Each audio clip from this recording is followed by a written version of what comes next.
৭ October Bangladesh প্রকৌশল বিশ্ববিদ্যালয় বুয়েটের মেধাবী ছাত্র আবরার ফাহাদ হত্যাকাণ্ডের ৬ বছর পূর্ণ হল। ২০১৯ সালের ৬ অক্টোবর দিবাগত রাতে বুয়েটের শেরেবাংলা হলে নৃশংসভাবে তাকে পিটিয়ে হত্যা করে নিষিদ্ধ ছাত্রলীগের একদল নেতাকর্মী। তবে এত বছর পর এসে আবারও নতুন করে সোশ্যাল মিডিয়ায় ঝড় তুলেছে আবরার ফাহাদের পুরনো এক ফেসবুক পোস্ট। বাংলাদেশ ভারত সম্পর্ক নিয়ে লেখা ওই স্ট্যাটাসটি বর্তমানে সামাজিক যোগাযোগ মাধ্যমে ৪.৫ লাখের বেশি লাইক ও ৭৩,০০০-এর বেশি শেয়ার পেয়েছে। মূলত তার ষষ্ঠ মৃত্যুবার্ষিকী উপলক্ষে পোস্টটি ফের আলোচনায় এসেছে। আলোচনায় আসা পোস্টটি করা হয়েছিল ২০১৯ সালের ৫ অক্টোবর। পোস্টে তিনি লিখেছিলেন, ৪৭-এ দেশভাগের পর দেশের পশ্চিমাংশে কোনো সমুদ্র বন্দর ছিল না।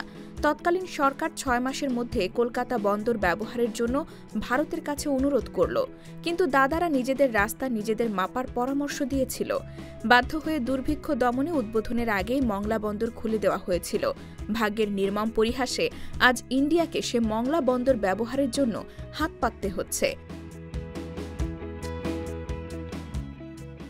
পোস্টে আবরার ফাহাদ আরও উল্লেখ করেন, কাবেরী নদীর পানি ছাড়াছাড়ি নিয়ে কানাড়ি আর তামিলদের কামড়াকামড়ি কয়েক বছর আগে শিরোনাম হয়েছিল। যে দেশের এক রাজ্যই অন্যকে পানি দিতে চায় না, সেখানে আমরা বিনিময় ছাড়া দিনে ১.৫ লাখ কিউবিক মিটার পানি দেব। কয়েক বছর আগে নিজেদের সম্পদ রক্ষার দোহাই দিয়ে উত্তর ভারত কয়লা পাথর রপ্তানি বন্ধ করেছে, অথচ আমরা তাদের গ্যাস দেব।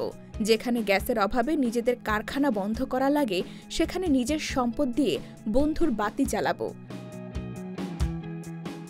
তিনি সবশেষে কবি কামিনী রায়ের বিখ্যাত কবিতার লাইন দিয়ে তার পোস্ট শেষ করেন, পরের কারণে স্বার্থ দিয়া বলি, এ জীবন মন সকলই দাও, তার মতো সুখ কোথাও কি আছে, আপনার কথা ভুলিয়া যাও।